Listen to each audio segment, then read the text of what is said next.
England, 1860, Victorian era. The chandeliers of Lord Pemberton's ballroom cast a golden glow over the sea of silk gowns and tailored evening coats below. In a corner, partially concealed by a marble column, stood Miss Isadora Harrington, her 40 years weighing heavily upon her shoulders as she observed the whirling couples on the dance floor. "Have you noticed?" whispered Lady Caroline Whitmore behind her fan to her companion. "Miss Harrington has appeared at yet another season. One would think after 2 decades of failure, she might accept her fate with dignity."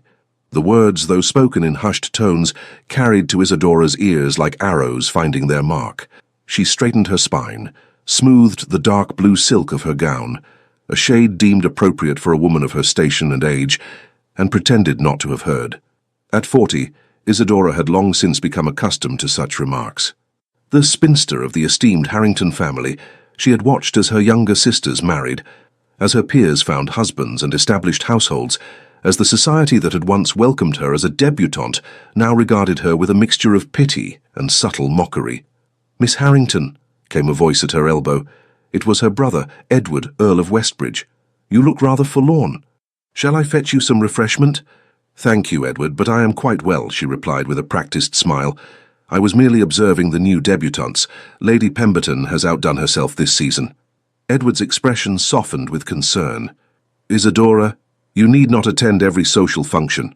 No one would think less of you if I were to retire from society altogether," she finished for him, a rare flash of defiance crossing her usually serene features, "and become the reclusive aunt, appearing only at family christenings and funerals. No, brother, I may not have secured a husband, but I refuse to vanish entirely." Before Edward could respond, a hush fell over the ballroom. Even the orchestra seemed to falter momentarily.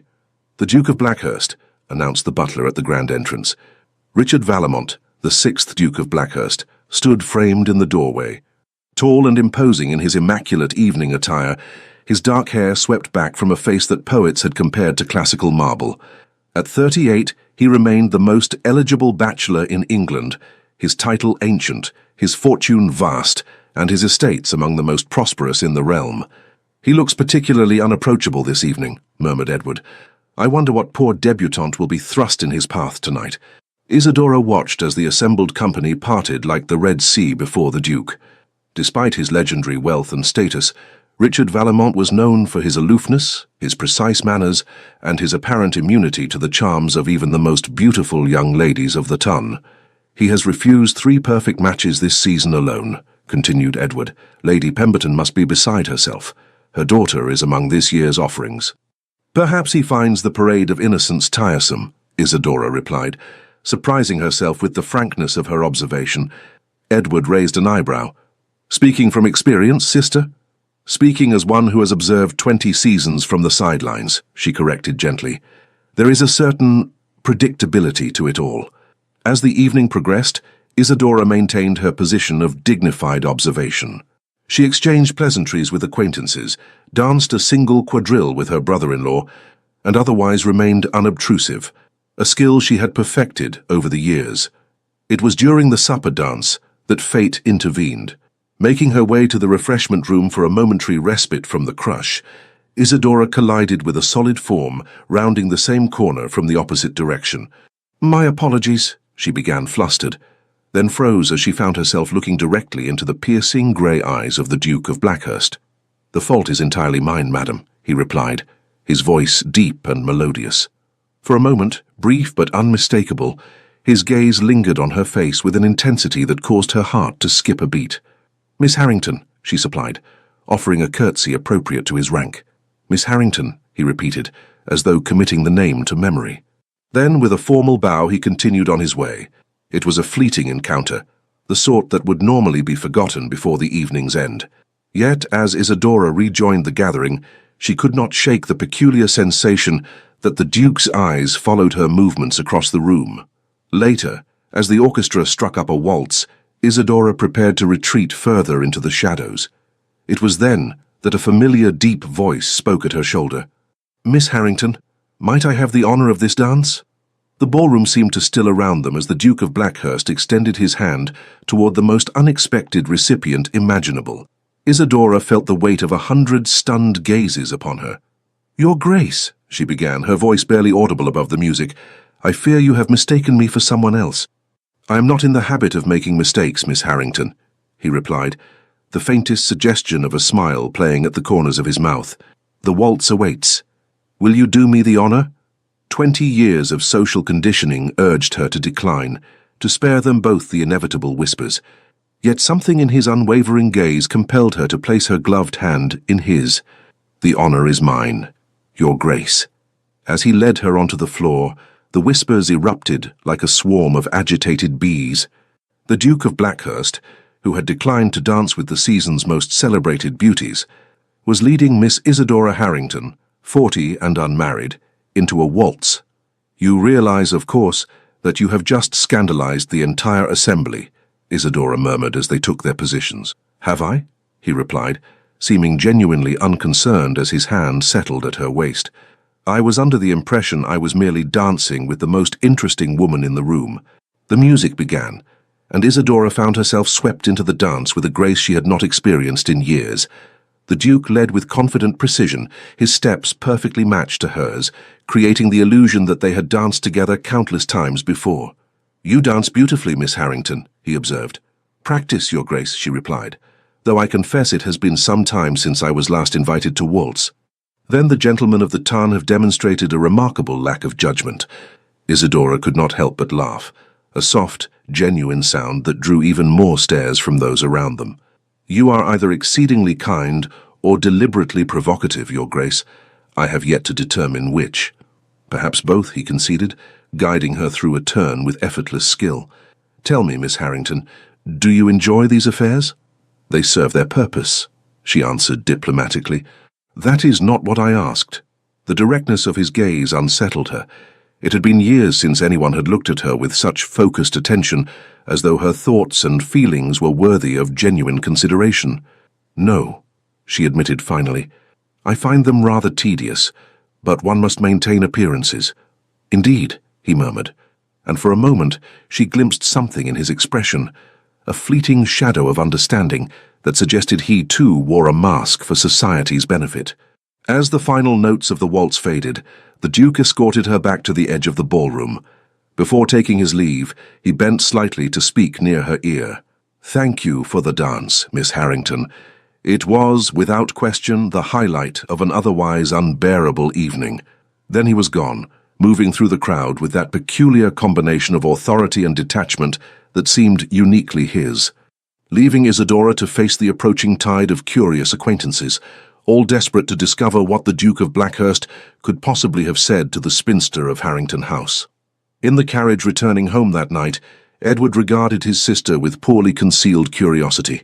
"Well," he prompted finally, "will you not tell me what transpired between you and Blackhurst?" Isadora gazed out at the lamplit streets of London passing by the window.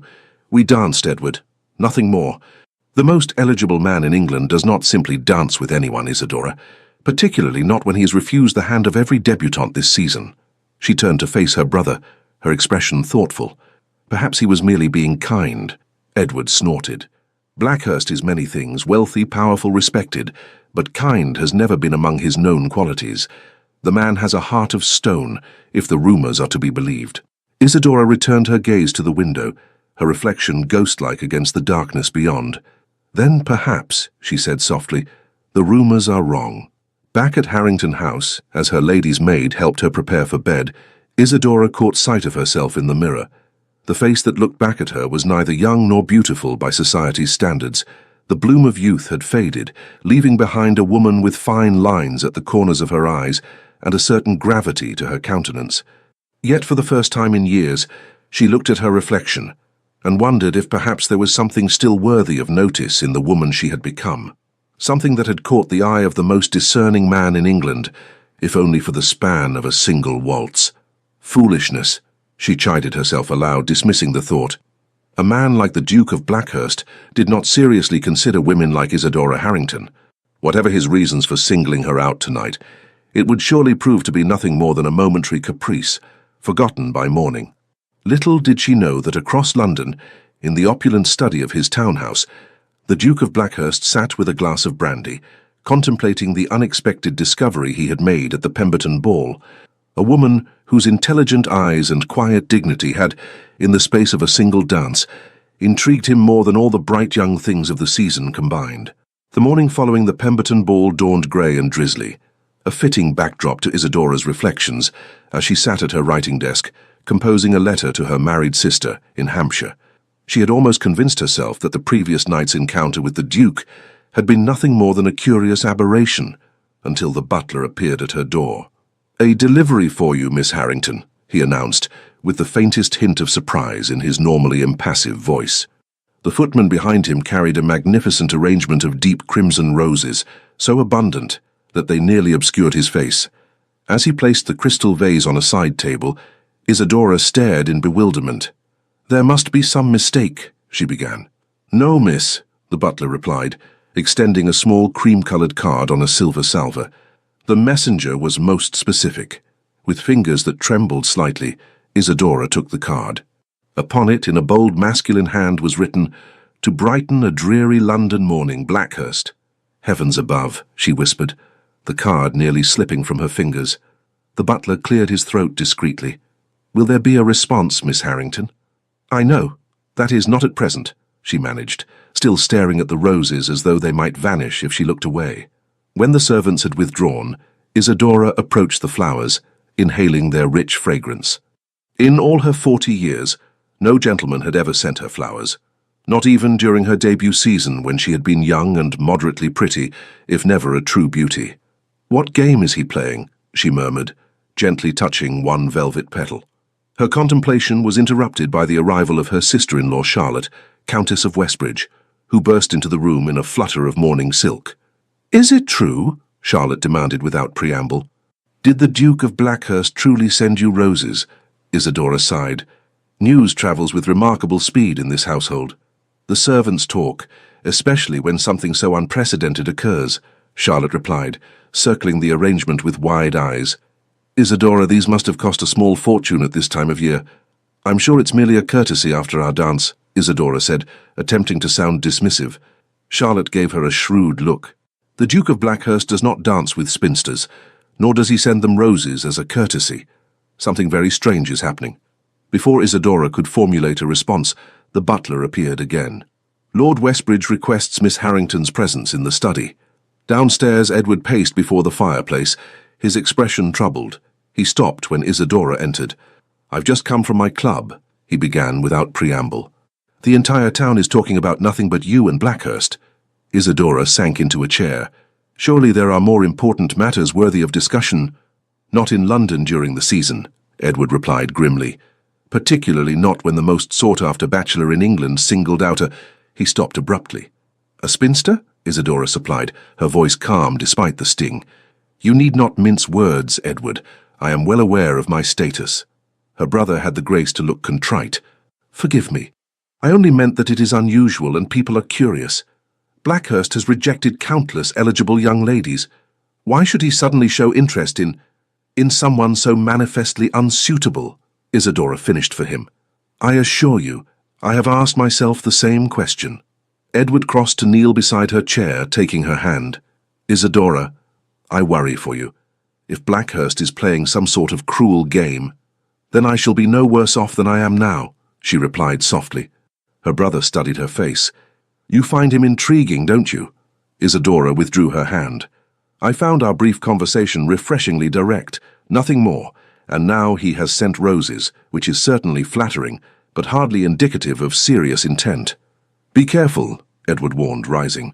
"Blackhurst may be the most eligible man in England, but he is not known for his warmth. Some say he ended his last engagement because Lady Eleanor Brinsley once laughed too loudly at dinner." Isadora raised an eyebrow. "Gossip, Edward. I thought better of you." "Not gossip, concern," he corrected. "You have built a life of dignity despite society's cruelties. I would not see you hurt by a man incapable of appreciating your worth." The conversation lingered in Isadora's mind as she prepared for the Harringtons' annual visit to the Royal Academy exhibition that afternoon. It was a family tradition, one of the few social occasions where her status as an unmarried woman attracted little notice, as art appreciation was considered an acceptable pursuit for ladies of all circumstances. She selected a walking dress of deep forest green, a colour she favoured for its subdued elegance. As her maid arranged her hair, Isadora found herself paying uncharacteristic attention to her appearance, pinching colour into her cheeks and selecting her finest lace collar. "Foolishness," she murmured again, though with less conviction than before.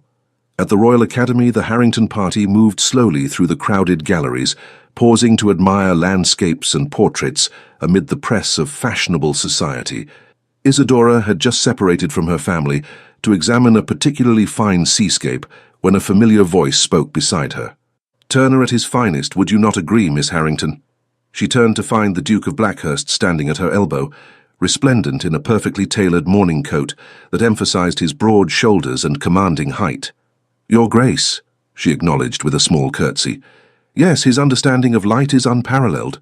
"You have an appreciation for art?" he inquired, his grey eyes studying her with that same unsettling intensity she remembered from the ball. "I do," she replied simply, "though I claim no expertise, merely an enthusiast's pleasure." "That is refreshing," he said, offering his arm. "Shall we continue to the next gallery? I find most commentary on art to be tediously affected, but I suspect yours might prove an exception." Aware of the curious glances directed their way, Isadora hesitated before placing her gloved hand lightly on his arm. "You risk further scandal, Your Grace. 2 encounters in as many days will set tongues wagging even more vigorously." "Let them wag," he replied dismissively. "I have endured society's speculation for years. It holds no terror for me." As they moved through the exhibition, Isadora found herself relaxing into their conversation. The Duke, it seemed, possessed a genuine knowledge of art, formed through travel and study rather than mere fashion. More surprising still was his willingness to listen to her observations, responding with thoughtful comments that built upon her ideas rather than dismissing them. "You have travelled to Florence, then?" he asked as they paused before an Italian landscape. "No," she admitted. "My knowledge comes entirely from books and exhibitions. I have never left England." Something like surprise flickered across his features. "Never? With your evident appreciation for art and culture, I would have thought—" "My circumstances have not permitted extensive travel," she explained simply, without self-pity. The Duke's expression shifted subtly. "A grave oversight. The Uffizi Gallery alone would provide you with a lifetime of contemplation." Before she could respond, they were interrupted by the arrival of Lady Pemberton and her daughter, the lovely but vapid Miss Pemberton, whose failed attempts to secure the Duke's attention at her own ball had been the subject of much whispered commentary. "Your Grace," Lady Pemberton exclaimed, her surprise at finding him in Miss Harrington's company poorly concealed. "What an unexpected pleasure. Penelope and I were just admiring the Reynolds portrait." "Lady Pemberton," the Duke acknowledged with a correct but cool bow. "Miss Pemberton, I trust you are enjoying the exhibition?" "Oh, immensely," gushed Miss Pemberton, edging subtly closer to him while pretending Isadora did not exist. "Though I confess, these historical subjects can be so dreary. I much prefer more romantic themes." The Duke's expression remained impassive. "Indeed. Miss Harrington and I were just discussing Turner's revolutionary approach to light and atmosphere. She has made several observations that I found quite illuminating." All eyes turned to Isadora, who felt a flush rising to her cheeks at this unexpected praise. "How interesting," Lady Pemberton replied, her smile tightening. "I had no idea Miss Harrington harbored such academic interests." "Few people take the time to discover what lies beneath the surface," the Duke replied, his tone carrying a subtle edge that was not lost on either woman. An awkward silence followed, broken only when Edward appeared at Isadora's side, his expression a mixture of concern and curiosity. "Isadora, Mother is requesting your company," he said, nodding formally to the assembled group. "Your Grace, Ladies Pemberton." With a graceful curtsy to the Duke and a polite nod to the Pembertons, Isadora allowed herself to be led away. She could feel the weight of the Duke's gaze following her retreat. "That is twice in 2 days," Edward murmured under his breath. "And now the roses. People are beginning to talk, Isadora." "People always talk, Edward," she replied wearily. "Not about you," he countered. "Not like this." The remainder of the afternoon passed in a blur of strained conversation and curious glances. By the time the Harrington party returned home, Isadora felt emotionally exhausted from the constant scrutiny. Retreating to her private sitting room, she found another delivery awaiting her. A beautifully bound volume of Turner's collected works, accompanied by a note in the Duke's now familiar handwriting. For a fellow admirer of genius, perhaps you might permit me to call tomorrow at 2, Blackhurst. Isadora sank into her chair, the book clutched to her chest, her mind a-whirl with confusion and a dangerous spark of hope that she had thought extinguished long ago. Across town, in the elegant confines of his study, Richard Vallemont, Duke of Blackhurst, sat opposite his oldest friend, Lord James Hartwell, who regarded him with frank astonishment. "You cannot be serious, Richard," Hartwell exclaimed. "Miss Harrington, the woman must be nearly 40. She is precisely 40, the Duke corrected calmly, and possessed of more intelligence and genuine grace than any debutante I have encountered in the past decade." Hartwell shook his head in disbelief. "The ton will think you've lost your mind. There are a dozen suitable young ladies from the finest families who would simper and agree with every word I uttered, regardless of whether they understood it," Richard interrupted. "Who would marry me for my title, my fortune, and the prestige of being a duchess without the slightest interest in who I am beneath those trappings?" "And Miss Harrington is different?" Hartwell challenged skeptically. The Duke's expression softened almost imperceptibly. "Entirely different.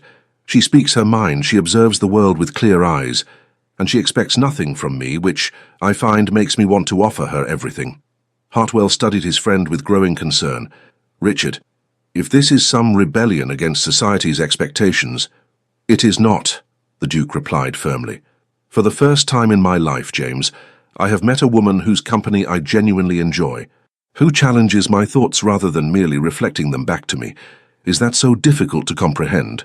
For the Richard Vallemont I have known since Cambridge?" "Yes, frankly it is," Hartwell replied. "You've always been so controlled, so certain of your path." Richard gazed into the fire, his expression thoughtful. "Perhaps it is time for a different path." "You realize what you're contemplating?" Hartwell pressed. "The scandal would be unprecedented. A duke, particularly one of your standing, does not marry a spinster with no fortune and no connections beyond a minor earldom." "I said nothing of marriage," Richard replied, though the slight tension in his jaw belied his casual tone. Hartwell laughed without humor. "My friend, you have publicly singled out a respectable unmarried woman of good family. You've sent her flowers and books. You've requested permission to call. Either you are contemplating marriage, or you are behaving in a manner most would consider dishonorable." The Duke's expression hardened. "You know me better than that." "I do," Hartwell conceded, "which is why your sudden interest in Miss Harrington is so baffling. You have refused the hand of every suitable young lady presented to you for years, citing various trivial flaws. Now you appear captivated by a woman who, by society's reckoning, is thoroughly on the shelf." "Society," Richard said coldly, "can go hang." Hartwell sighed, recognizing the implacable resolve that had made his friend one of the most formidable men in England. "Very well, but tread carefully, Richard. Miss Harrington has undoubtedly endured years of subtle cruelty from the ton. If you pursue her only to withdraw, the consequences for her would be devastating." For a moment, something like uncertainty flickered in the Duke's grey eyes, an expression so rare that Hartwell nearly missed it. Then it was gone, replaced by the cool determination that was the Duke's hallmark. "I have no intention of withdrawing," Richard stated with quiet finality. "Miss Harrington has waited 40 years to be properly seen. I intend to ensure she never feels invisible again." The following afternoon found Isadora seated in the Harrington House drawing-room, her hands clasped tightly in her lap to disguise their trembling. The mantel clock ticked relentlessly toward 2 o'clock, each second bringing her closer to the Duke's promised call. She had spent the morning in a state of uncharacteristic indecision, changing her gown 3 times before settling on a deep burgundy day dress that complemented her auburn hair, now showing threads of silver at the temples, and brought a touch of color to her pale complexion. "This is madness," she whispered to herself as the clock chimed the hour. "A man like the Duke of Blackhurst does not seriously court a woman like me." Yet even as the words left her lips, the butler appeared at the drawing-room door. "His Grace the Duke of Blackhurst," he announced, his tone suggesting that he too found the situation extraordinary. Richard Vallemont entered the room with the quiet assurance of a man accustomed to commanding attention wherever he went. Dressed impeccably in a charcoal frock coat and dove-grey waistcoat, he seemed to bring a different atmosphere with him, something electric and vital that made the familiar drawing-room suddenly seem more vibrant. "Miss Harrington," he greeted her, bowing over her hand with perfect courtesy. "You are most kind to receive me." "Your Grace," she replied, gesturing to a chair opposite her own. "I confess, your request took me by surprise." "A pleasant one, I hope?" he inquired, taking the offered seat. Isadora hesitated. "A puzzling one," she admitted finally. "You must be aware that your attention has caused quite a stir." A smile, brief but genuine, transformed his austere features. "Good. The ton has grown far too comfortable in its rigid expectations. A little disruption is long overdue." "Is that what I am?" she asked quietly. "A disruption to the established order." The Duke studied her face with that penetrating gaze that seemed to see beneath surfaces. "You are many things, Miss Harrington, but a mere instrument of social rebellion is not one of them." The butler returned with tea, providing Isadora with a momentary reprieve from the intensity of the Duke's attention.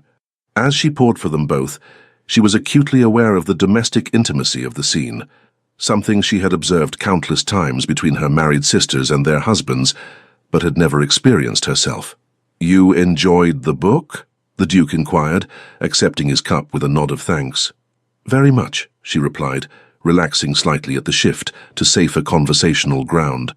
"The color plates are magnificent. Thank you for such a thoughtful gift." "It seemed fitting," he said. "Your observations yesterday revealed a genuine appreciation that deserves cultivation."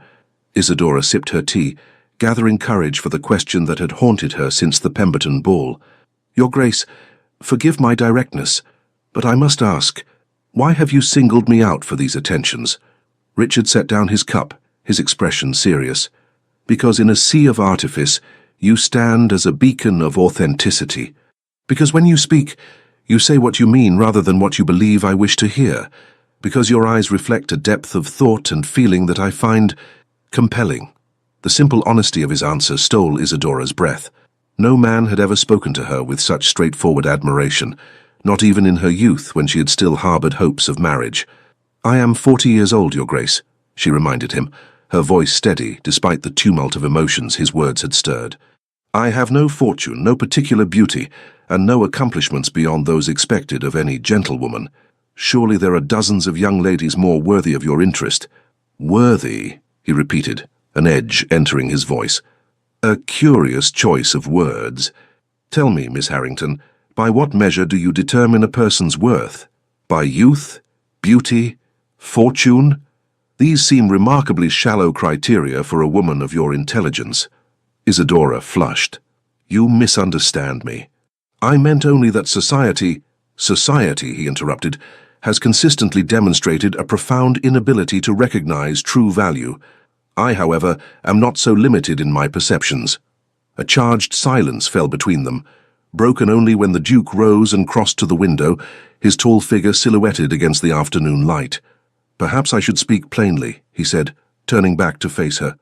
"I have spent the past 15 years avoiding matrimony, Miss Harrington, because I have never encountered a woman whose company I could envision tolerating for a lifetime.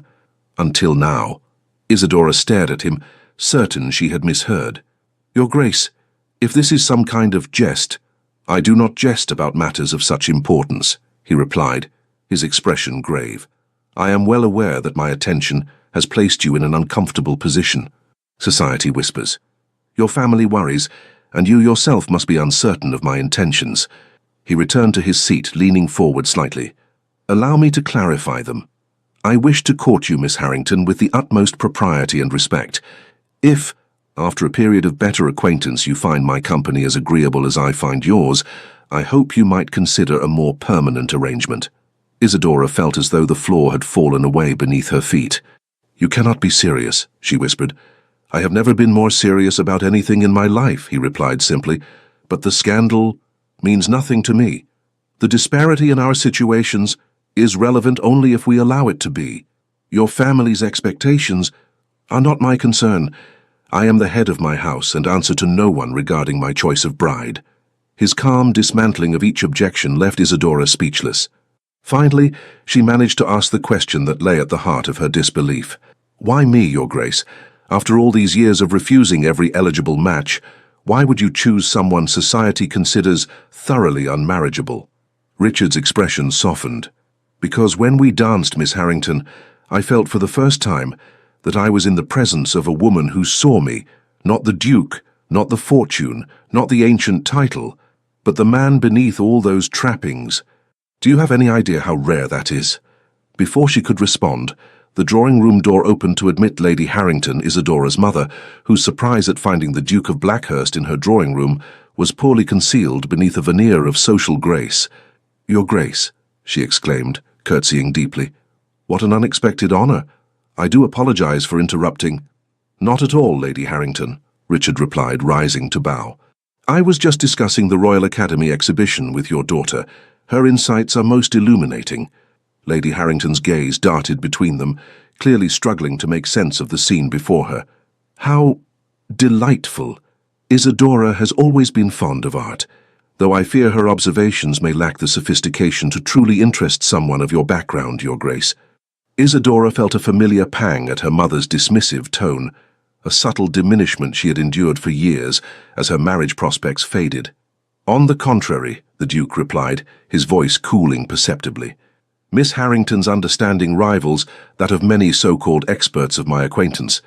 You must be very proud of her accomplishments." Lady Harrington blinked, clearly unaccustomed to hearing her eldest daughter praised by anyone, let alone one of the most powerful men in England. "Yes, of course," she stammered. "Isadora has always been studious." The Duke turned back to Isadora, ignoring the obvious discomfort his presence had created.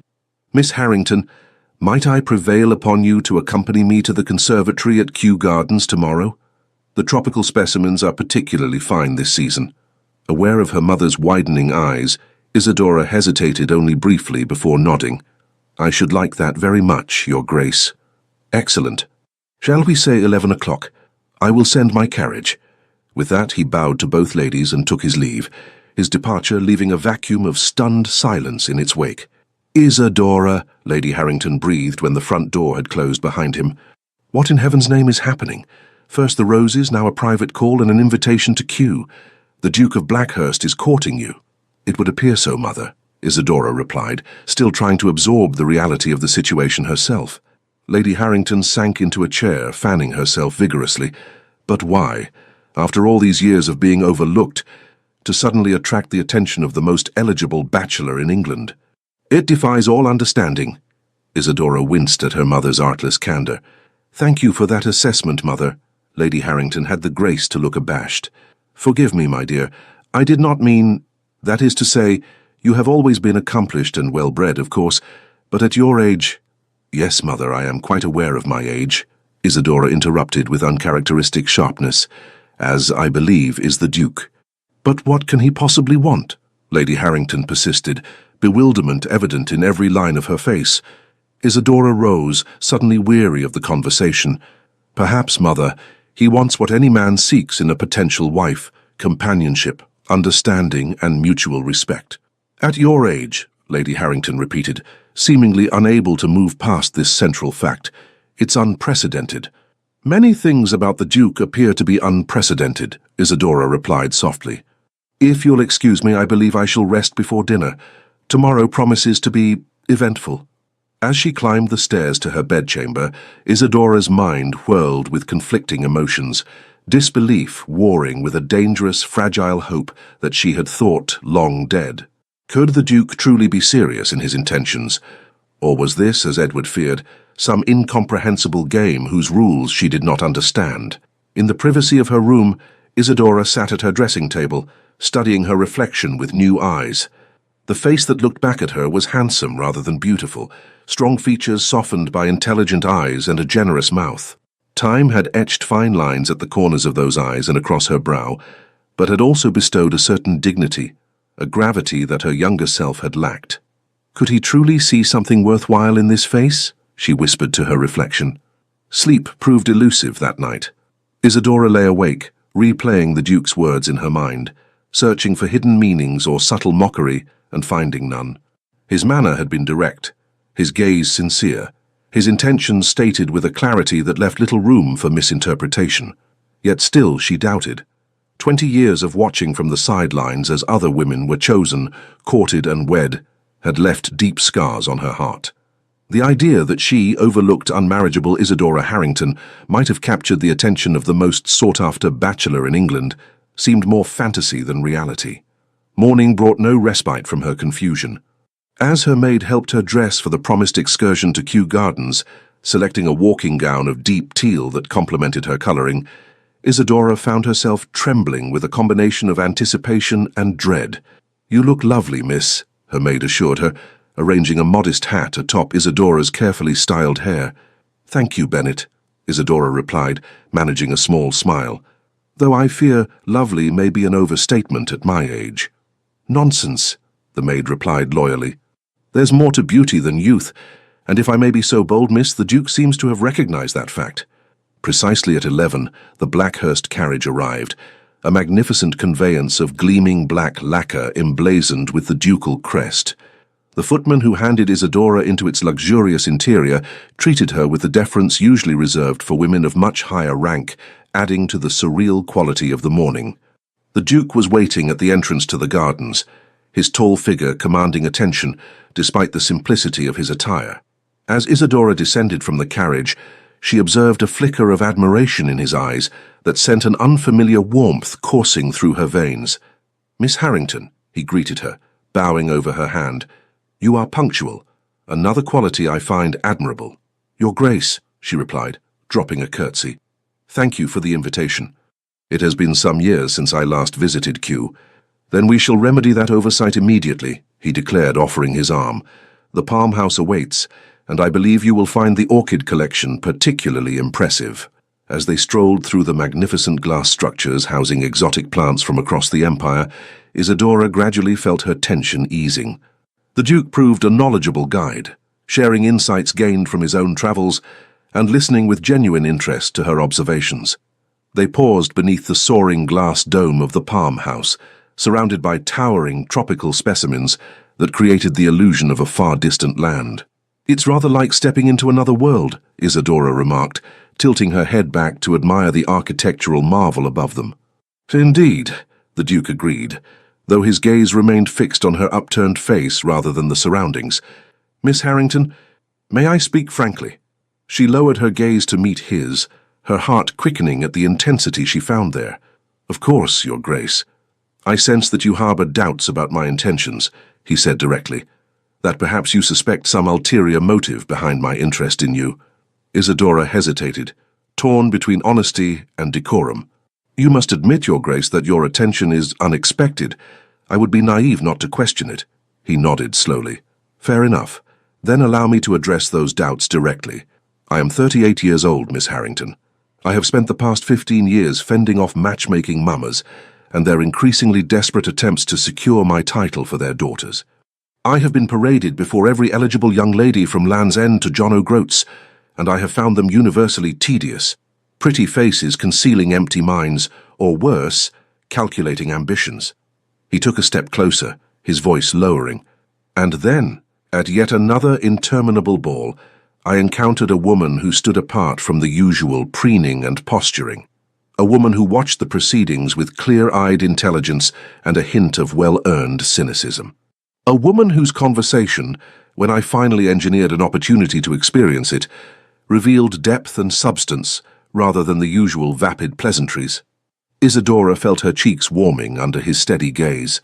"You make me sound far more interesting than I am, Your Grace."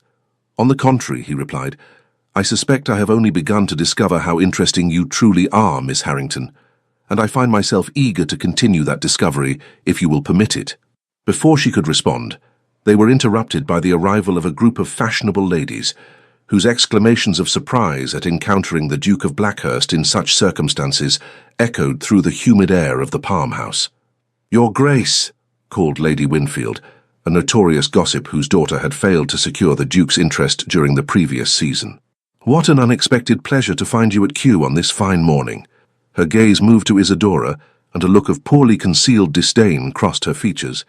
"And Miss Harrington as well. How unusual." The Duke's expression cooled perceptibly. "Lady Winfield, ladies, Miss Harrington and I were just discussing the remarkable architectural achievements of Decimus Burton. You'll forgive us if we continue our tour."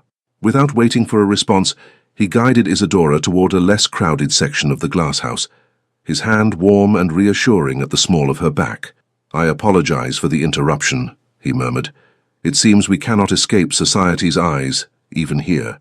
"It is to be expected," Isadora replied pragmatically. "Your movements are always of interest, and my presence at your side is noteworthy." "Because of your age?" he asked bluntly. Isadora blinked at his directness. "Yes," she admitted after a moment, "among other factors." "Such as?" "My lack of beauty, fortune, or particularly distinguished family connections," she replied honestly. "The fact that I have been considered firmly on the shelf for at least a decade." The Duke's expression hardened. "The Tun's assessment of worth is remarkably shallow. Beauty fades, fortunes rise and fall, and distinguished families often produce undistinguished progeny. As for being on the shelf," he made no attempt to hide his disdain for the phrase, "I find that particular social construct both arbitrary and idiotic." Despite herself, Isadora laughed, a genuine sound of surprise and delight that echoed pleasantly in the humid air. "Your Grace, I believe you may be the first person I've encountered who sees it that way." His expression softened at her laughter. "Then the rest of society is blind. Tell me, Miss Harrington, if you had not been constrained by convention, what would you have done with your life?" The question caught her off guard. I'm not sure I understand." "If marriage had not been the only acceptable path for a woman of your standing," he clarified, "what pursuits might have captured your interest?" Isadora considered the question thoughtfully as they continued their stroll among the exotic foliage. "I would have liked to travel," she said finally. "To see the art and architecture I've only read about, to experience different cultures and landscapes firsthand." "Where would you go first?" he prompted, genuinely interested. "Italy, I think," she replied, her eyes lighting with enthusiasm. "Florence, Rome, Venice, to see the works of the Renaissance masters in their original settings." "And after Italy?" "Greece, perhaps. Egypt. The ancient civilizations have always fascinated me." She paused, looking somewhat embarrassed. "I sound rather like a schoolgirl with fanciful dreams." "Not at all," the Duke countered firmly. "You sound like someone with a mind eager for knowledge and experience, qualities I find infinitely more attractive than the vapid accomplishments society prizes in its young ladies." They had reached a secluded corner of the glasshouse, sheltered from curious eyes by a stand of bamboo. The Duke turned to face her, his expression serious. "Miss Harrington, Isadora, if I may, I wish to be entirely clear about my intentions. I am not playing a game. I am not seeking to cause a scandal. I am pursuing you because, in the brief time of our acquaintance, you have engaged my mind and intrigued my heart in ways no other woman has managed in 38 years of existence." He took her gloved hand in his. "I recognize that my attention places you in an uncomfortable position. Society will whisper, your family will worry, and you yourself may doubt the sincerity of my regard.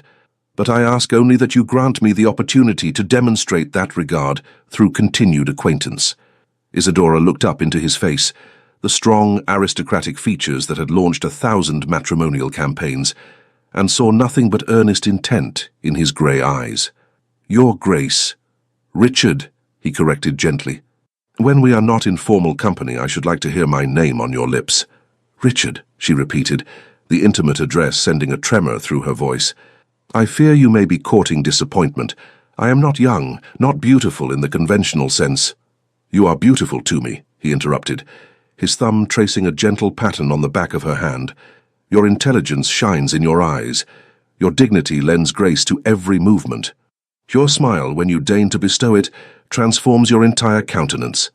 He stepped closer, close enough that she could detect the subtle scent of sandalwood that clung to his clothing. "I have watched countless debutantes parade their youth and superficial charms before me, Isadora. Not one of them has moved me as you did with a single dance, a single conversation." Isadora felt breathless, caught between decades of ingrained caution and the undeniable pull of the connection forming between them. "Society will be merciless," she warned softly. "Society has always been merciless," he countered. "To you for remaining unmarried, to me for refusing to choose a bride to their liking. Perhaps it is time we both stopped allowing its cruelty to dictate our happiness." The moment hung between them, fragile and charged with possibility. Then, with a gentle squeeze of her hand, Richard stepped back, restoring a proper distance between them. "I have overwhelmed you," he observed, reading her expression with uncanny accuracy. "Forgive me. I did not intend to press my case so forcefully on this occasion." "No," Isadora replied, finding her voice. "That is, I appreciate your candor. It is refreshing after so many years of polite fictions." He smiled, a genuine expression that transformed his austere features and sent an unexpected flutter through her chest. "Then perhaps we might continue this conversation over luncheon. I have taken the liberty of arranging a private meal in the director's residence. He is an old friend and has kindly offered the use of his dining room." The remainder of their visit to Kew passed in a pleasant haze for Isadora. The private luncheon proved delightful, with conversation flowing easily between discussions of art, literature, and philosophy. The Duke, Richard, revealed himself to be widely read and thoughtful, with opinions that challenged rather than merely echoed the prevailing wisdom of their class. As he handed her back into his carriage for the return journey to Harrington House, he asked quietly, "Might I call on you again tomorrow?" "Yes," Isadora replied without hesitation, surprising herself with the readiness of her answer. "I should like that very much."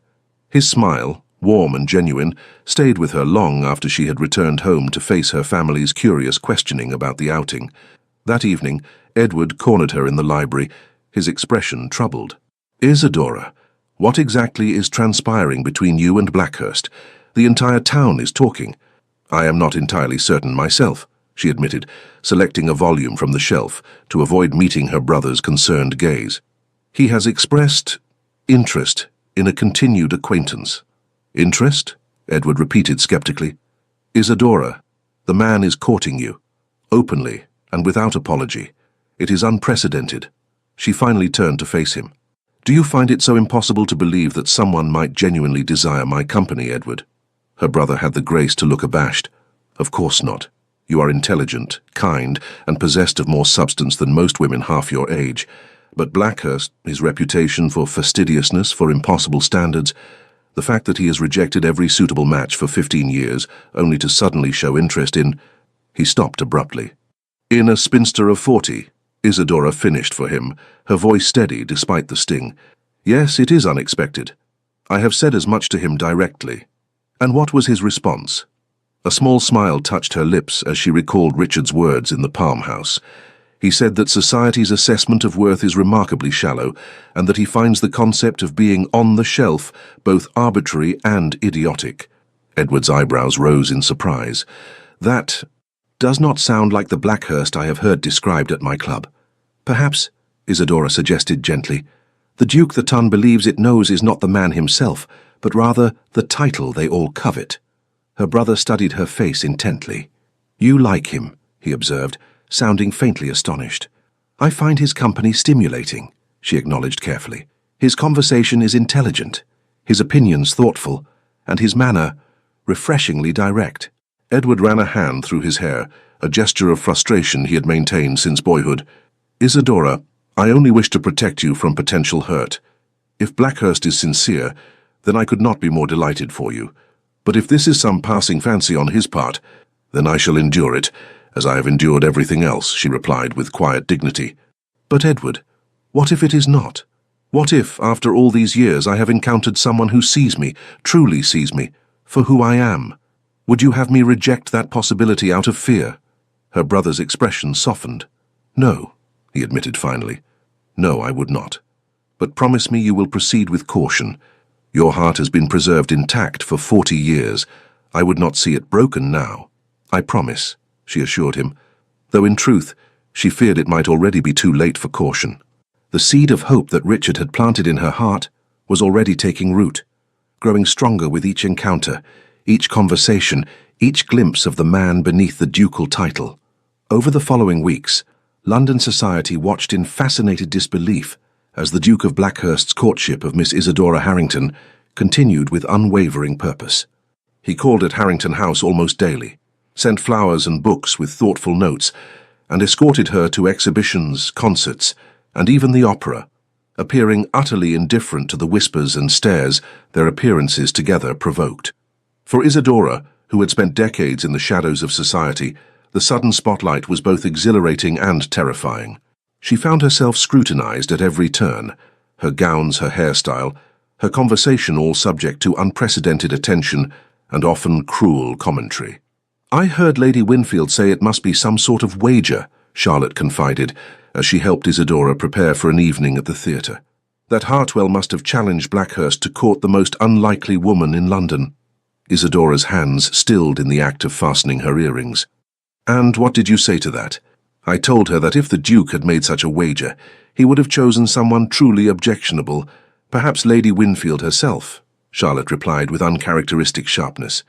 "Honestly, Isadora, the jealousy is palpable. Half the mothers in London have spent years throwing their daughters at Blackhurst without success, and now he has chosen you. It's driving them to distraction." "Chosen is perhaps too strong a word," Isadora cautioned, though her heart warmed at her sister-in-law's defense. "He enjoys my company, that is all." Charlotte snorted delicately. "A man like the Duke of Blackhurst does not escort a woman to the opera merely because he enjoys her company. He is courting you, Isadora. The only question is when he will make his intentions official." Isadora turned from the mirror, her expression troubled. "Charlotte, do you not find it strange that after all these years of being virtually invisible to society, I should suddenly attract the attention of the most eligible man in England?" Her sister-in-law studied her thoughtfully. "What I find strange is that it took someone of Blackhurst's perception to recognize your worth when it has been evident to your family all along." The simple sincerity of the statement brought unexpected tears to Isadora's eyes. "Thank you," she whispered. That evening at the Royal Theatre, seated in the Duke's private box, Isadora was acutely aware of the opera glasses directed their way from all quarters of the house. The production was Verdi's La Traviata, but she suspected that for most of the audience, the real drama was unfolding in their box, where the Duke of Blackhurst sat in close proximity to a woman 20 years past her debut. "You seem distracted," Richard observed during the interval, his voice low enough that only she could hear. "I am sorry," she apologized. "It is difficult to focus when one is the subject of such avid observation." His gaze swept the theatre, taking note of the many faces turned in their direction.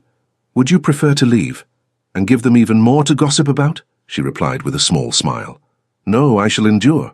Richard's expression darkened. "You should not have to endure an evening at the opera, Isadora, not because of society's petty malice." She placed a gloved hand briefly on his arm, a gesture of intimacy that would not have gone unnoticed by their observers. "I am not as fragile as I appear, Richard. I have weathered the Tun's indifference for 20 years. I can certainly weather its attention now." His expression softened as he looked down at her hand on his arm. "Your resilience is yet another quality I admire," he said quietly, "though I find myself increasingly incensed by the slights you have endured all these years." Before she could respond, they were interrupted by the arrival of visitors to their box. Lord and Lady Cavanaugh, whose daughter had been among the most recent debutantes to fail to secure the Duke's interest.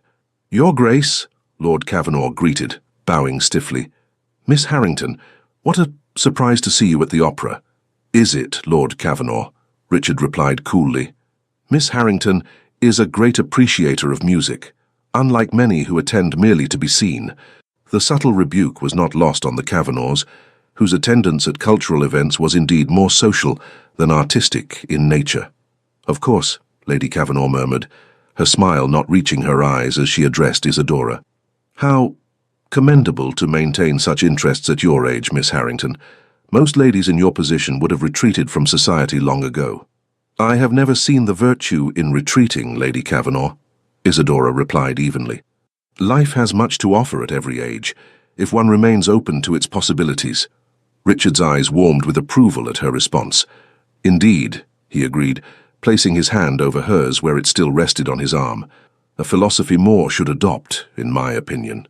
The gesture, intimate and possessive, caused Lady Cavanaugh's eyes to widen with shock. Lord Cavanaugh, sensing the increasing tension, made their excuses and ushered his wife from the box with barely concealed haste. As the second act began, Richard leaned close to whisper in Isadora's ear, "You handled that beautifully. Most would have withered under Lady Cavanaugh's barbs." "Years of practice," she replied softly, though in truth the barbs had seemed far less painful with him beside her, his steady presence a shield against society's cruelty. Later that evening, as Richard escorted her to her door after the performance, he paused on the steps of Harrington House, his expression uncharacteristically hesitant. Isadora, I wonder if you might consider accompanying me to Blackhurst Manor this weekend, he said. I host a small house party each spring for a select circle of friends and family. I should very much like you to attend. She stared at him in surprise.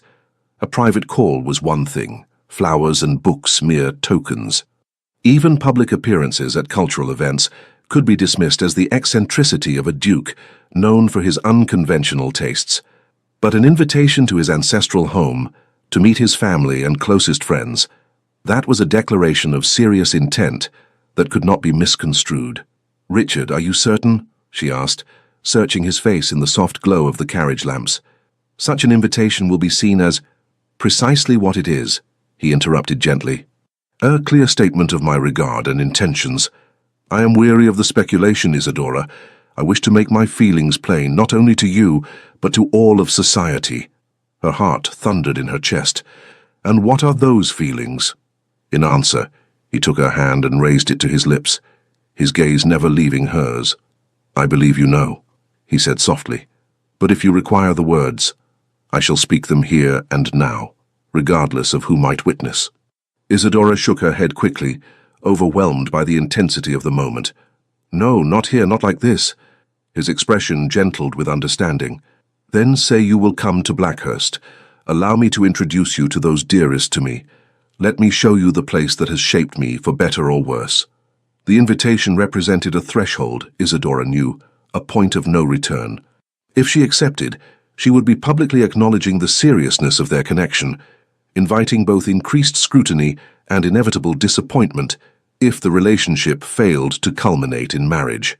Yet, looking into Richard's steady grey eyes, she found she could not refuse. Whatever happened, whatever pain might lie ahead, she would not deny herself this chance at a happiness she had long since ceased to believe possible.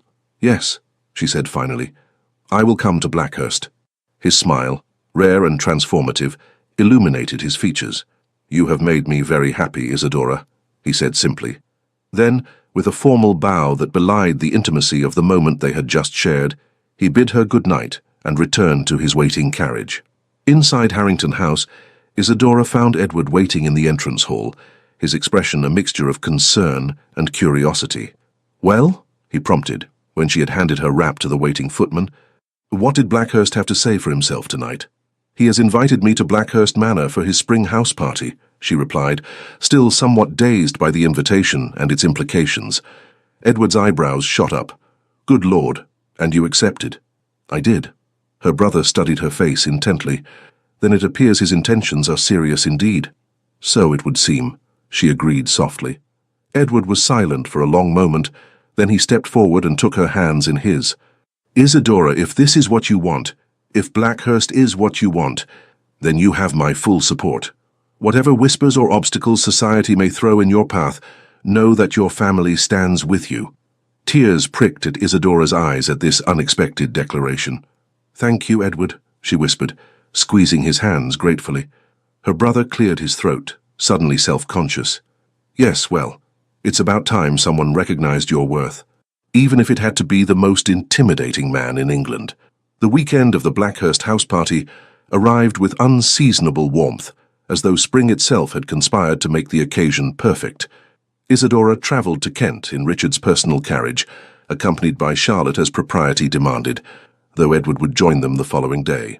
As the carriage crested a hill, Blackhurst Manor came into view, a magnificent Palladian mansion set amid rolling parkland, its limestone facade gleaming golden in the afternoon sun. "Heavens!" Charlotte breathed, leaning forward for a better view. "It's even grander than they say." Isadora could only nod, momentarily overwhelmed by the reality of what she was doing, approaching the ancestral seat of one of England's oldest dukedoms as a potential duchess rather than a mere visitor.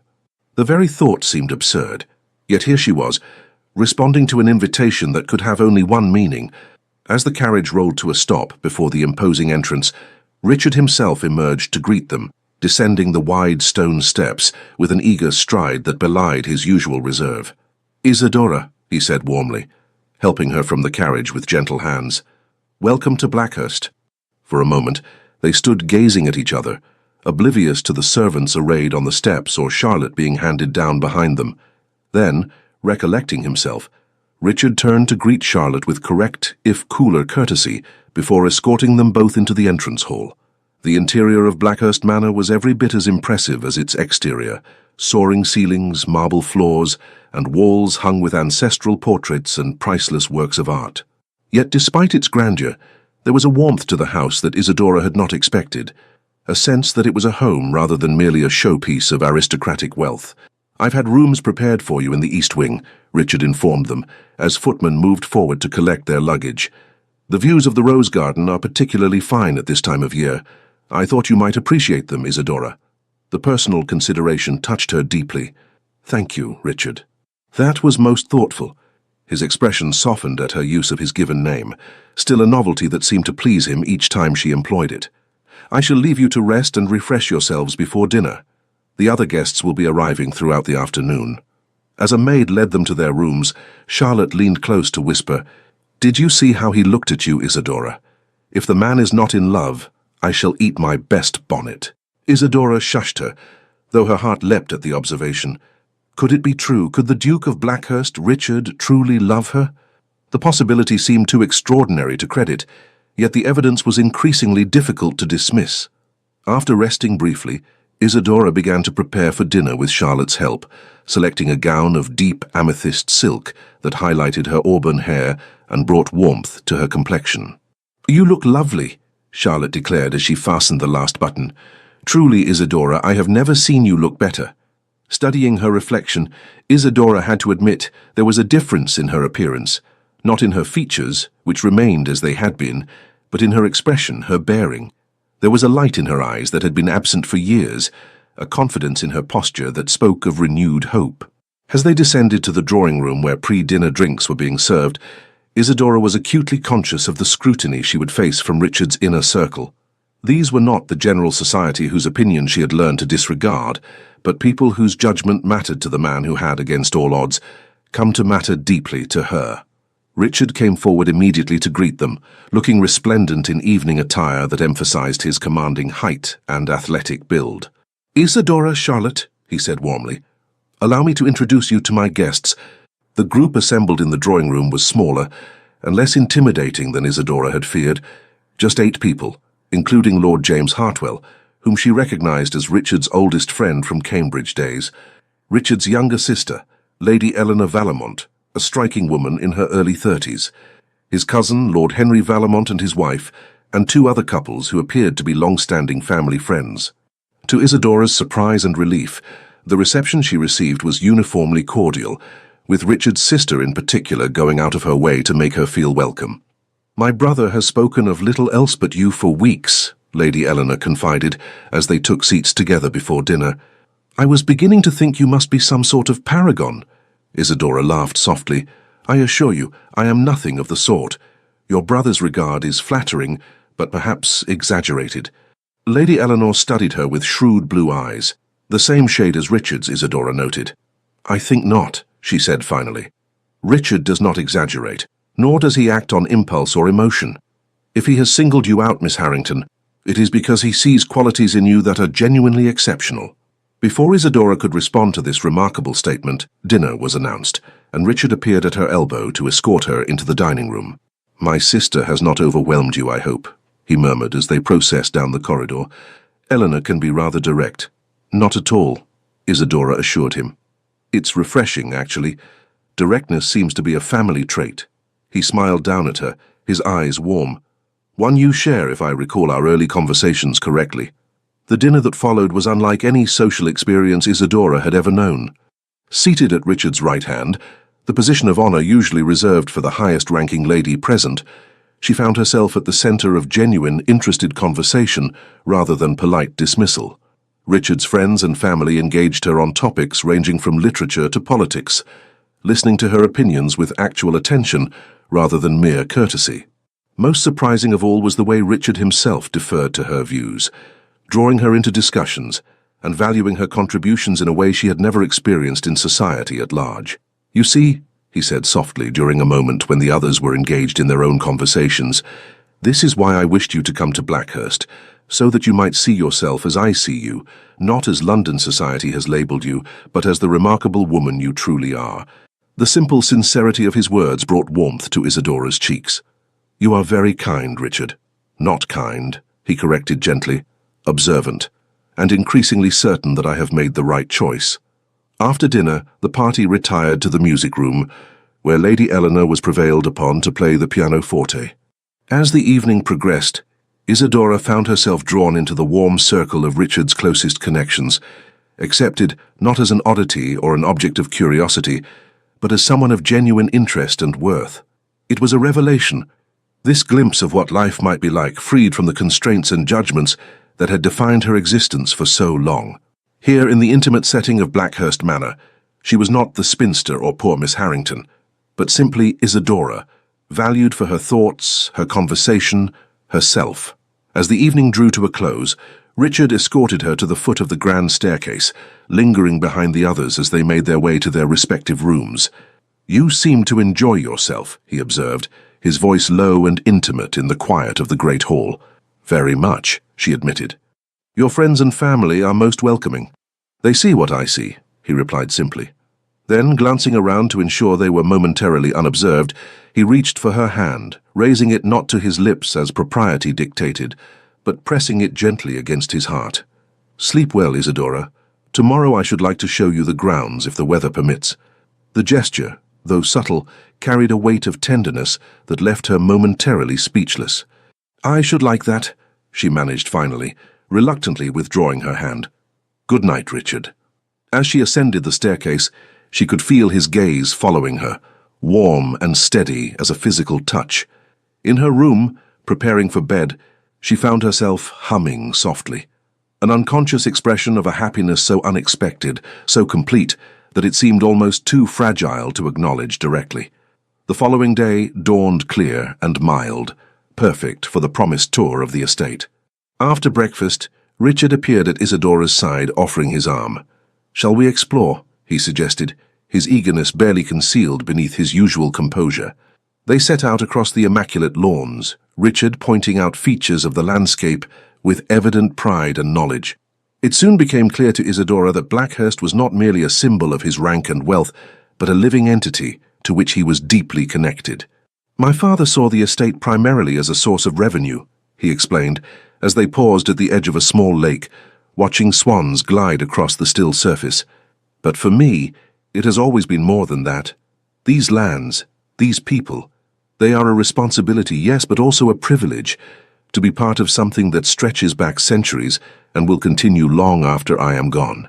"You speak of it with such passion," Isadora observed, watching his face as he gazed across his domain. "It's clear how much Blackhurst means to you." His expression softened as he turned to look at her. "It is my home, Isadora.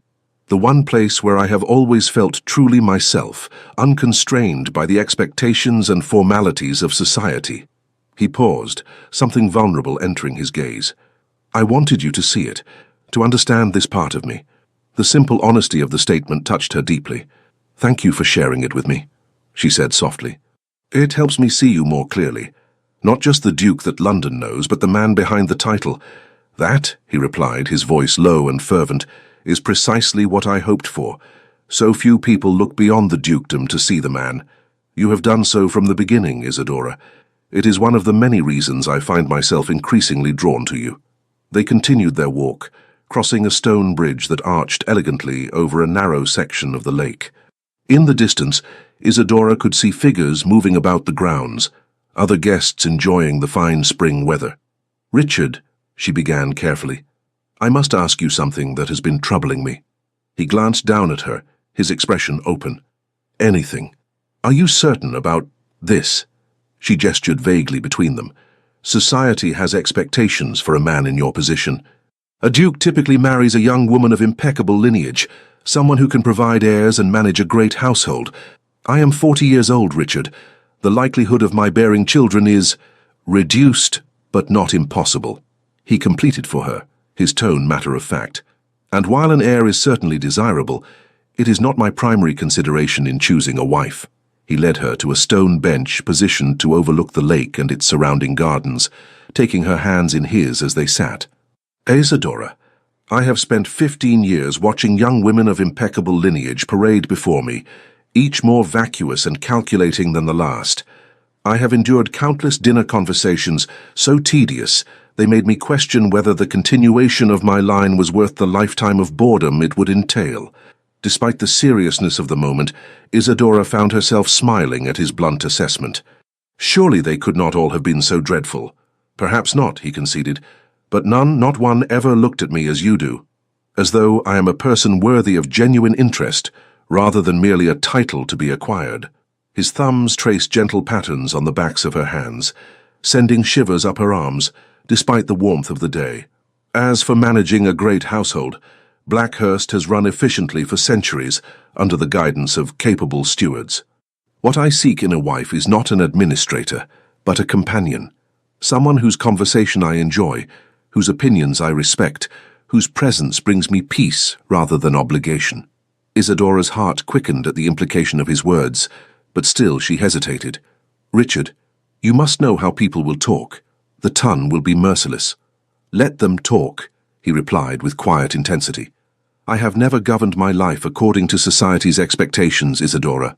I see no reason to begin now, particularly when doing so would deny me the chance at genuine happiness. He released one of her hands to reach into his coat pocket, withdrawing a small velvet box that caused her breath to catch in her throat.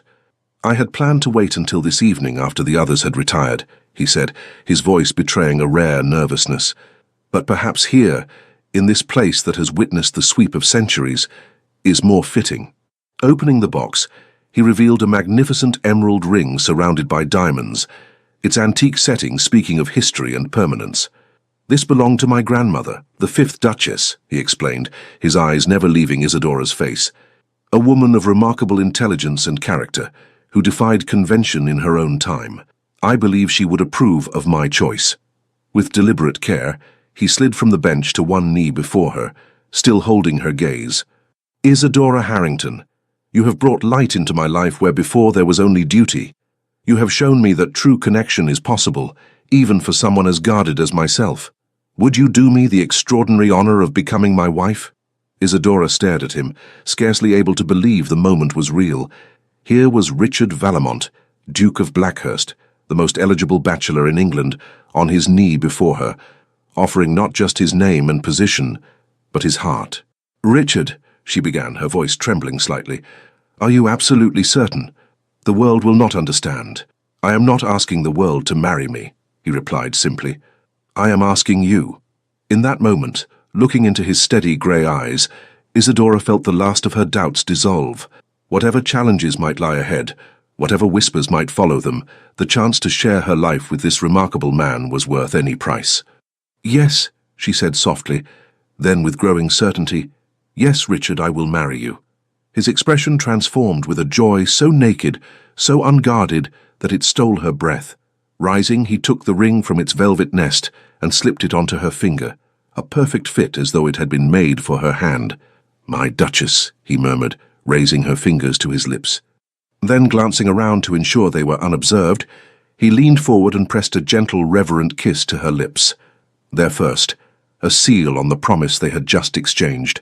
When they finally parted, Isadora felt as though the world had shifted on its axis, that everything before this moment had been merely a prelude to the life now opening before her. At 40 years old, when society had long since consigned her to the margins, she had found love with a man who saw her true worth. Shall we share our news with the others? Richard asked, his eyes still bright with happiness. Yes, she agreed, her heart full to overflowing, though I imagine your sister, at least, may have anticipated this development. He laughed, a free, joyful sound she had rarely heard from him. Eleanor has been hinting rather heavily that I should secure my happiness before you could change your mind about me. Change my mind? Isadora echoed incredulously, as if that were possible. Hand in hand, they walked back toward the house where their news would be met first with delight from those closest to them, and later with shock and scandal by society at large. But in that moment, with Richard's strong fingers intertwined with hers and the emerald gleaming on her hand, Isadora found she cared not at all for what the world might think. She had spent 40 years living according to society's expectations and limitations. Now she would forge a new path, as the Duchess of Blackhurst, yes, but more importantly, as a woman who had found love when she least expected it, with a man who valued her for exactly who she was. The news of their engagement spread through London society like wildfire, igniting a conflagration of gossip, speculation, and thinly veiled disbelief. Drawing rooms and gentlemen's clubs buzzed with discussion of the unprecedented match. The most eligible duke in England choosing as his bride a woman of 40, neither beautiful nor wealthy, who had long since been consigned to spinsterhood. "It must be some sort of bizarre infatuation," Lady Winfield declared to her circle of confidants over tea. "Men of a certain age sometimes develop these peculiar fixations. It will pass, of course, but unfortunately not before he has bound himself to her permanently." "Perhaps she has bewitched him somehow," suggested another matron, whose own daughter had failed to secure the Duke's interest during the previous season. "They say her mother's family had connections to those mystical Romany travellers." Such whispers reached Isadora's ears, of course. Servants talked, and Charlotte made it her business to report the most outrageous speculations with a mixture of indignation and dark humour. Yet to her own surprise, Isadora found the gossip affected her far less than it might have done before. "Let them talk," she said to Charlotte, unconsciously echoing Richard's words. "In time, they will find some new scandal to occupy them." The engagement was brief by society's standards. Just 6 weeks, during which Isadora found herself suddenly at the centre of a whirlwind of activity. There were trousseau fittings, meetings with solicitors regarding settlements, consultations about the refurbishment of the Duchess's apartments at Blackhurst, and countless other details that demanded attention. Through it all, Richard remained a steady presence, attentive, supportive, and increasingly demonstrative of his affection, particularly when they managed to steal moments alone. Isadora discovered in herself a capacity for happiness she had thought long extinguished, a youthful joy that belied her 40 years. "You look younger every day," Edward remarked one evening, as they sat together in the library at Harrington House. "I would never have believed it possible, but impending marriage appears to agree with you, sister." Isadora smiled, touching the emerald ring that now adorned her finger. "Happiness agrees with me, Edward. Something I had nearly forgotten was possible." Her brother's expression softened. "You deserve it, Isadora. No one deserves it more." The wedding itself was held at St. George's, Hanover Square, a concession to Richard's position rather than Isadora's preference for a quieter ceremony. The church was filled to capacity, though Isadora knew many had come not to celebrate their union, but to witness what society considered a peculiar spectacle. Yet as she walked down the aisle on Edward's arm, her gaze fixed on Richard waiting at the altar, she found she cared not at all for the whispers that followed her progress. What mattered was the man before her, tall and commanding in his formal attire, his usually austere features transformed by an expression of such naked adoration that it caused murmurs to ripple through the congregation. Their vows were exchanged with clear, steady voices, a promise not just of fidelity and support, but of a partnership based on mutual respect and genuine affection. When Richard slipped the heavy gold band onto her finger to join the emerald engagement ring, his hands were gentle, his touch lingering longer than strictly necessary. "I now pronounce you man and wife," declared the bishop, and with those words, Isadora Harrington became Her Grace the Duchess of Blackhurst, a transformation so complete and yet so unexpected that she felt momentarily dizzy with the reality of it. The reception that followed at Blackhurst House, the Duke's London residence, was a study in contrasts. Genuine warmth from Richard's inner circle, mingling with barely concealed curiosity and skepticism from the broader society who had felt obligated to attend. Yet Isadora found herself floating through the afternoon with a serene confidence, Richard's steady presence at her side, a shield against any potential barbs. "How are you faring, Duchess?" he murmured during a brief moment alone, the new title sending a pleasant shiver down her spine. "Remarkably well," she replied honestly. "Though I suspect many of our guests are still waiting for you to reveal this has all been an elaborate jest." Richard's eyes darkened. "They will wait a very long time then," he said firmly, his hand finding hers and squeezing gently. "You are mine now, Isadora, as I am yours. The rest of the world can go hang." Later that evening, as their carriage carried them away from the reception toward the beginning of their wedding journey, a tour of Italy that Richard had insisted on arranging, knowing it had been Isadora's lifelong dream to see the art and architecture she had only read about, Isadora found herself overwhelmed by the day's events. "Are you well?" Richard asked, noting her silence as they left London behind. "More than well," she assured him, reaching for his hand in the darkness of the carriage. "I was just thinking how extraordinary life can be.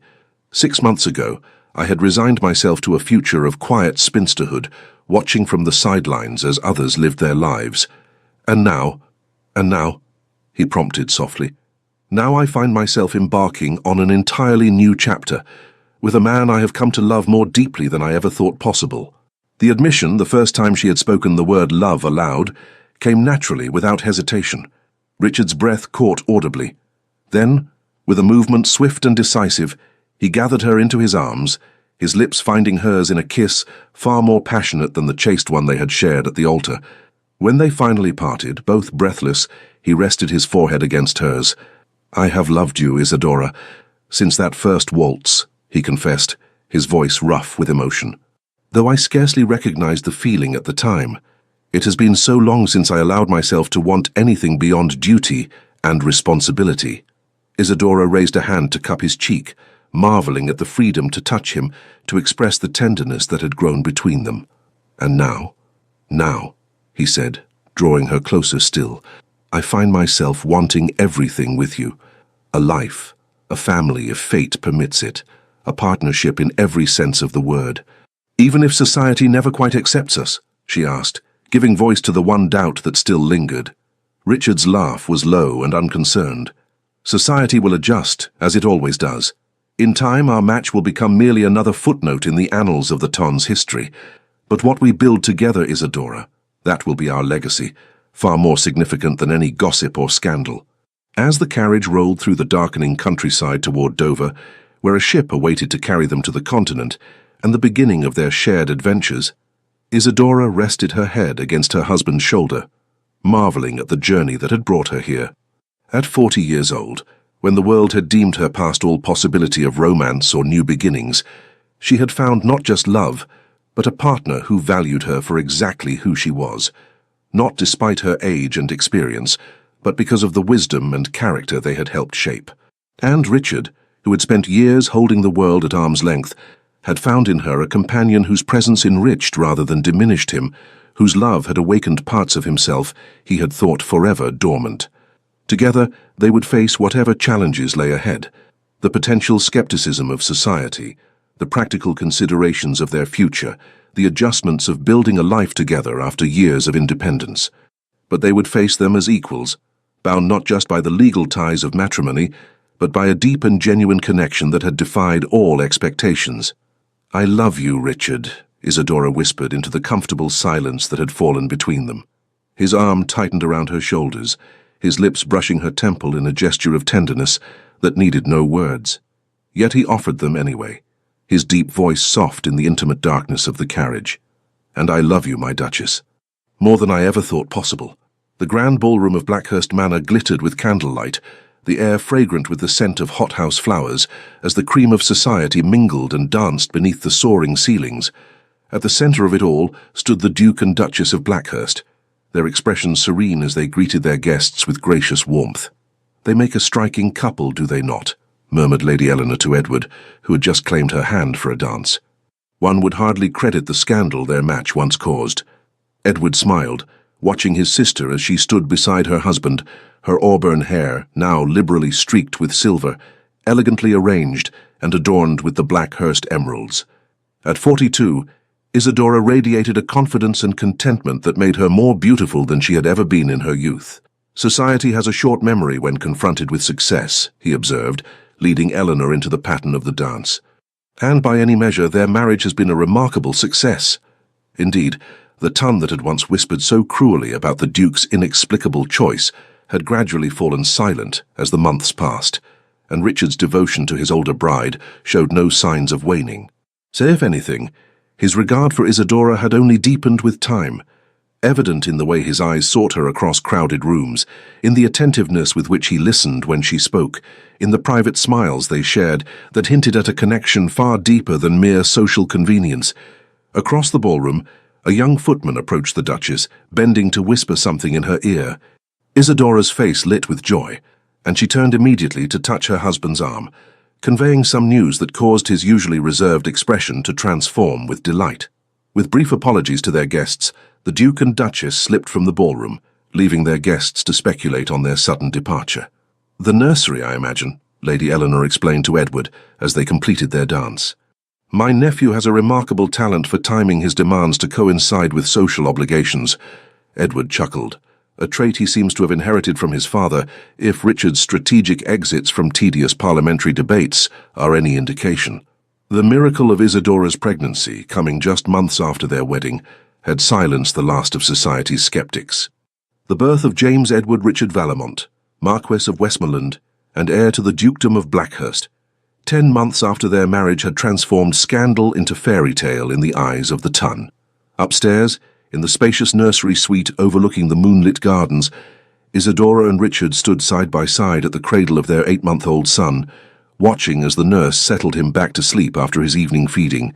"He has your eyes," Richard observed softly, his arm around his wife's waist. "And your stubbornness," Isadora replied with a gentle laugh, "demanding attention in the middle of our spring ball."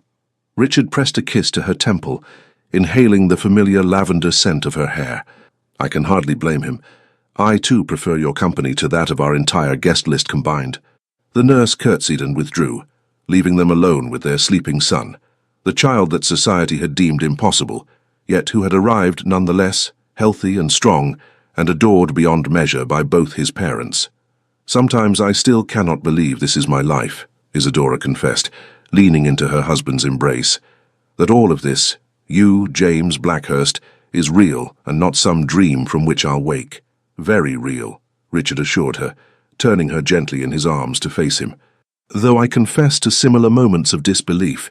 How did I exist for 38 years without you, Isadora? It seems inconceivable now." She reached up to touch his face, tracing the beloved features that had become as familiar to her as her own. "We found each other when we were ready, I think, when we had both lived enough to recognize true value when we saw it."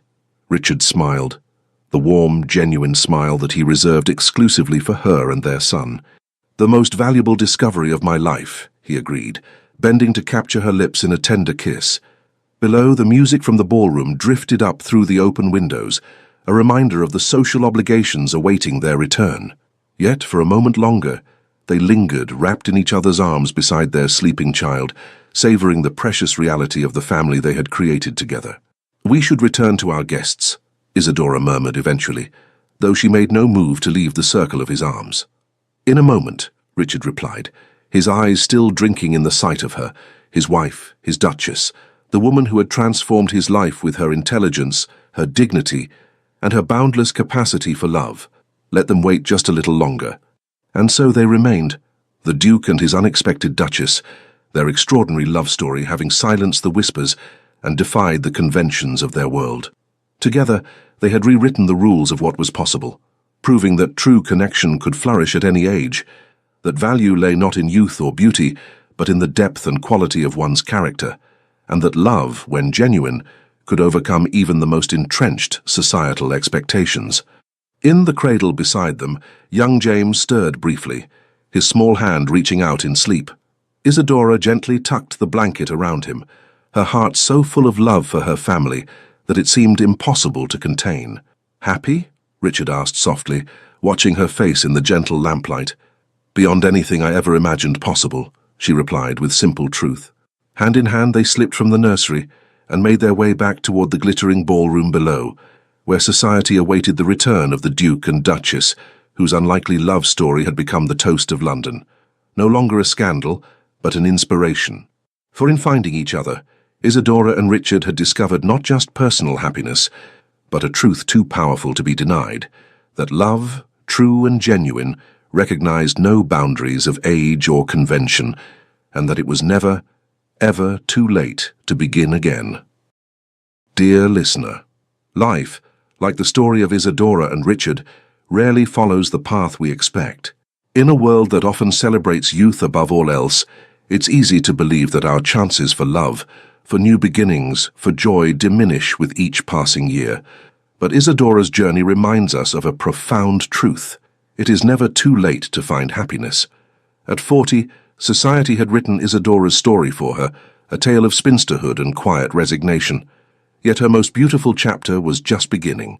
This wasn't despite her age, but because of it. The wisdom she had gathered, the self-knowledge she had cultivated, the dignity she had maintained through years of subtle dismissal, these were precisely the qualities that made her truly remarkable to someone who could see beyond society's narrow definitions of worth. Perhaps you too have felt invisible at times. Perhaps you've heard whispers that your moment has passed, that opportunities for love, adventure, or fulfillment belong to the young.